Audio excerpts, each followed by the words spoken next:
ਪਿਆਰੇ ਬੱਚਿਓ, ਆਪ ਜੀ ਦਾ ਇਸ ਚੈਨਲ ਤੇ ਸਵਾਗਤ ਹੈ। ਅੱਜ ਅਸੀਂ ਮਿੱਥ ਕਥਾ ਪੜਾਂਗੇ ਨਲ ਅਤੇ ਦਮਯੰਤੀ। ਮਹਾਭਾਰਤ ਵਿੱਚ ਜਦੋਂ ਯੁਧਿਸ਼ਠਿਰ ਜੂਏ ਵਿੱਚ ਸਭ ਕੁਝ ਹਾਰ ਕੇ ਨਿਰਾਸ਼ ਹੋ ਜਾਂਦਾ ਹੈ ਤਾਂ ਬ੍ਰਿਹਦਸ਼ਵ ਨਾਮ ਦਾ ਵਿਅਕਤੀ ਉਸ ਨੂੰ ਇਹ ਕਹਾਣੀ ਸੁਣਾ ਕੇ ਧੀਰਜ ਦਿੰਦਾ ਹੈ। ਇਹ ਨਲ ਦਮਯੰਤੀ ਕਹਾਣੀ ਇਸ ਪ੍ਰਕਾਰ ਹੈ। ਨਿਸ਼ਦ ਦੇਸ਼ ਦੇ ਰਾਜੇ ਵੀਰਸੈਨ ਦਾ ਪੁੱਤਰ ਨਲ ਤੇਜਮਈ, ਗੁਣਵਾਨ, ਸੁੰਦਰ ਅਤੇ ਬਲਵਾਨ ਘੋੜੇ ਦੌੜਾਉਣ ਵਿੱਚ ਮਾਹਰ ਸੀ।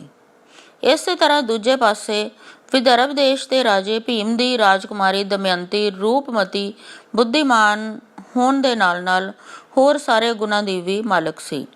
ਨਲ ਅਤੇ ਦਮਯੰਤੀ ਆਪਣੇ ਗੁਣਾਂ ਕਾਰਨ ਛੇਤੀ ਹੀ ਪ੍ਰਸਿੱਧ ਹੋ ਗਏ। ਉਹਨਾਂ ਨੂੰ ਆਪ ਵੀ ਇੱਕ ਦੂਜੇ ਦੀ ਵਡਿਆਈ ਦਾ ਪਤਾ ਲੱਗਾ ਤੇ ਉਹ ਬਿਨਾਂ ਮਿਲੇ ਹੀ ਹੌਲੀ ਹੌਲੀ ਇੱਕ ਦੂਜੇ ਨੂੰ ਲਗਾਵ ਮਹਿਸੂਸ ਕਰਨ ਲੱਗੇ।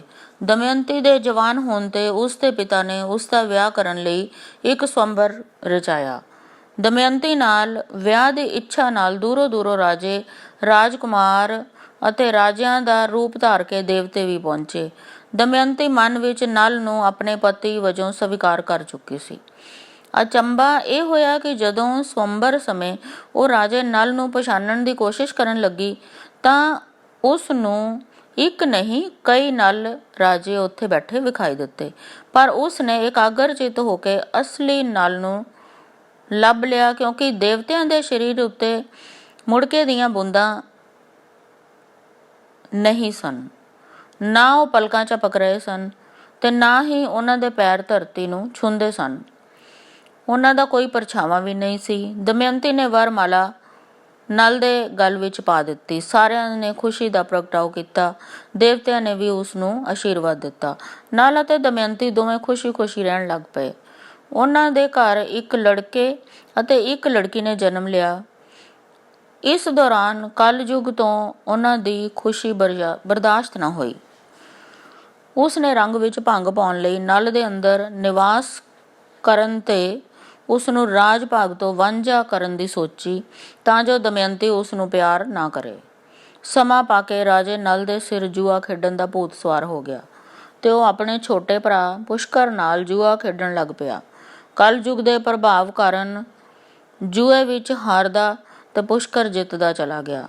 ਦਮਯੰਤੀ ਨੇ ਨਲ ਨੂੰ ਹੋਰ ਜੂਆ ਖੇਡਣ ਤੋਂ ਰੋਕਣ ਦੀ ਕੋਸ਼ਿਸ਼ ਕੀਤੀ, ਪਰ ਉਸ ਨੇ ਇੱਕ ਨਾ ਮੰਨੀ। ਦਮਯੰਤੀ ਨੇ ਆਉਣ ਵਾਲੇ ਮਾੜੇ ਸਮੇਂ ਦਾ ਅਨੁਮਾਨ ਲਾ ਕੇ ਆਪਣੇ ਦੋਵੇਂ ਬੱਚੇ ਆਪਣੇ ਪਿਤਾ ਕੋਲ ਭੇਜ ਦਿੱਤੇ।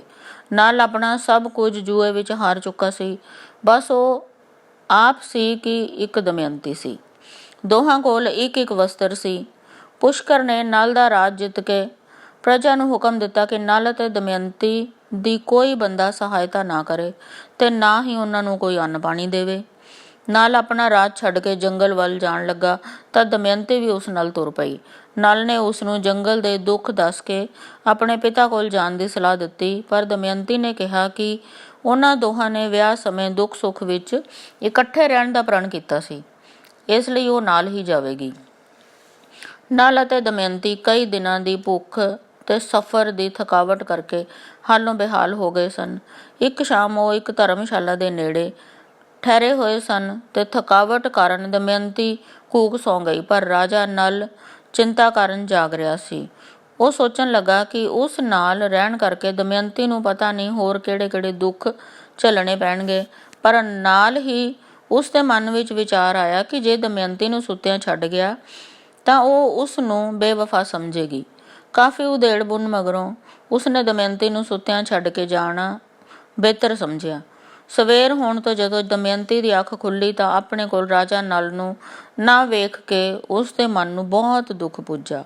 ਉਹ ਪਾਗਲਾਂ ਵਾਂਗ ਉਸ ਨੂੰ ਢੂੰਡਦੀ ਇੱਧਰ ਉੱਧਰ ਰੋਂਦੀ ਕਿਰਲਾਉਂਦੀ ਜੰਗਲਾਂ ਵਿੱਚ ਤੁਰ ਪਈ। ਰਸਤੇ ਵਿੱਚ ਇੱਕ ਅਜਗਰ ਨੇ ਦਮਯੰਤੀ ਨੂੰ ਪੈਰਾਂ ਵੱਲੋਂ ਨਿਗਲਣਾ ਸ਼ੁਰੂ ਕਰ ਦਿੱਤਾ, ਪਰ ਇੱਕ ਸ਼ਿਕਾਰੀ ਨੇ ਤਲਵਾਰ ਨਾਲ ਅਜਗਰ ਨੂੰ ਮਾਰ ਕੇ ਦਮਯੰਤੀ ਦੀ ਜਾਨ ਬਚਾਈ।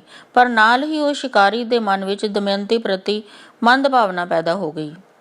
ਆਪਣੀ ਪੱਤ ਦੀ ਰੱਖਿਆ ਲਈ ਦਮਯੰਤੀ ਵਿੱਚ ਇੱਕ ਅਥਾਹ ਸ਼ਕਤੀ ਪੈਦਾ ਹੋ ਗਈ ਤੇ ਉਸਨੇ ਸ਼ਿਕਾਰੀ ਨੂੰ ਮਾਰ ਦਿੱਤਾ।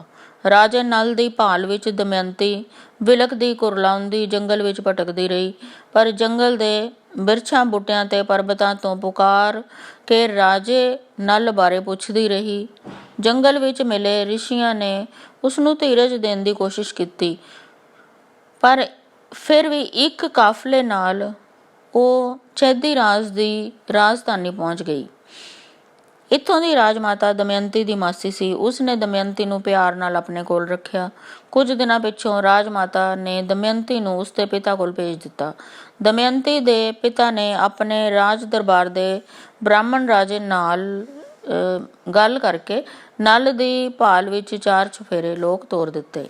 ਉਧਰ ਰਾਜਾ ਨਲ ਕਈ ਤਰ੍ਹਾਂ ਦੇ ਕਸ਼ਟ ਝੱਲਦਾ ਹੋਇਆ ਰਾਜੇ ਰਿਤੂਪਰਨ ਕੋਲ ਚਲਾ ਗਿਆ। ਇੱਥੇ ਉਹ ਭੇਸ਼ ਬਦਲ ਕੇ ਘੋੜਿਆਂ ਦੇ ਵਾਹਕ ਵਜੋਂ ਨੌਕਰੀ ਕਰਨ ਲੱਗਾ। ਹੁਣ ਉਸ ਦਾ ਖੂਬਸੂਰਤ ਸਰੀਰ ਬੇਪਛਾਣ ਹੋ ਗਿਆ ਸੀ।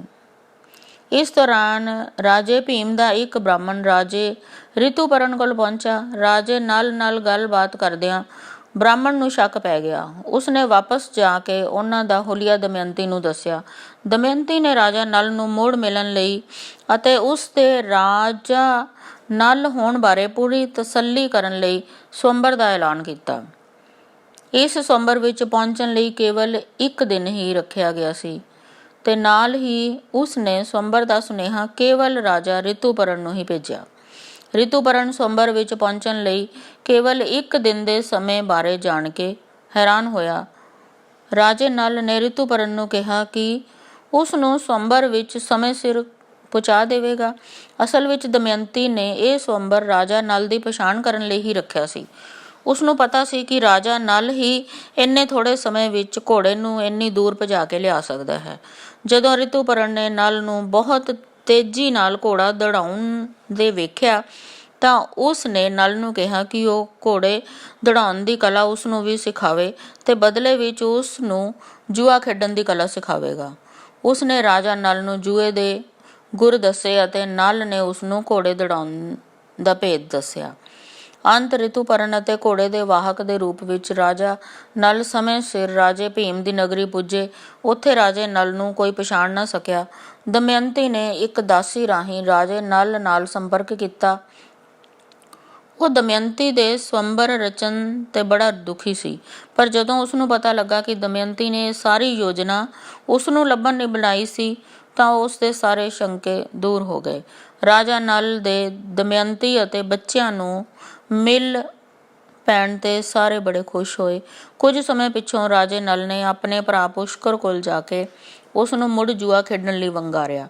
ਜੂਏ ਦੀ ਨਵੀਂ ਸਿੱਖੀ ਕਲਾ ਕਾਰਨ ਪੁਸ਼ਕਰ ਤੋਂ ਆਪਣਾ ਰਾਜ ਮੁੜ ਵਾਪਸ ਲੈ ਲਿਆ, ਸਗੋਂ ਪੁਸ਼ਕਰ ਦਾ ਸਾਰਾ ਰਾਜ ਵੀ ਜਿੱਤ ਲਿਆ, ਪਰ ਉਸਨੇ ਪੁਸ਼ਕਰ ਦਾ ਰਾਜ ਉਸਨੂੰ ਵਾਪਸ ਕਰ ਦਿੱਤਾ।